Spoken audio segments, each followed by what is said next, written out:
Hello বন্ধুরা, আগের mini ব্লগে বলেছিলাম আমরা পুরুলিয়া যাচ্ছি। তো এখন পৌঁছে গেছি হাওড়া স্টেশনে। রাত্রি 12টায় ট্রেন, যদিও অনেকটা আগেই পৌঁছে গেছি, তাই বেশ খানিকক্ষণ ওয়েট করতে হলো। এদিকে আমার হাজব্যান্ড আবার বারণ করছে, ভিডিও করো না, যদি কেউ এসে কেউ বারণ করে হয়তো নিষেধ আছে। তা যাই হোক, এখন আমরা ট্রেনে উঠে পড়লাম, আর কিছুক্ষণের মধ্যেই ট্রেন ছাড়বে। মা আর আমি তাই গল্প করছিলাম যে খানিকক্ষণ গল্প করব, তারপরে শুয়ে পড়বো যে যার মতো।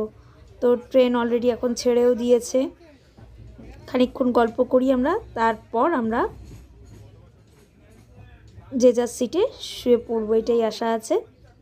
তো ভালোই লাগে বেশ রাত্রে জার্নি করতে, আমার তো ভীষণ মজাই লাগে।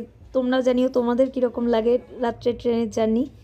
গুড মর্নিং, এখন সকালও হয়ে গেছে, আমরা পৌঁছেও গেছি অলরেডি পুরুলিয়াতে। আর কিছুক্ষণের মধ্যে নামবো। 6টায় সময় পৌঁছে দেওয়ার কথা ছিল ট্রেনটার পুরুলিয়া স্টেশনে, একটু লেট করেছে। 6:30 পৌনে 7টা নাগাদ আমরা পুরুলিয়া স্টেশনে পৌঁছে যাব, আশা করছি সেটাই। পুরুলিয়া স্টেশনে আমরা এখন পৌঁছেও গেছি।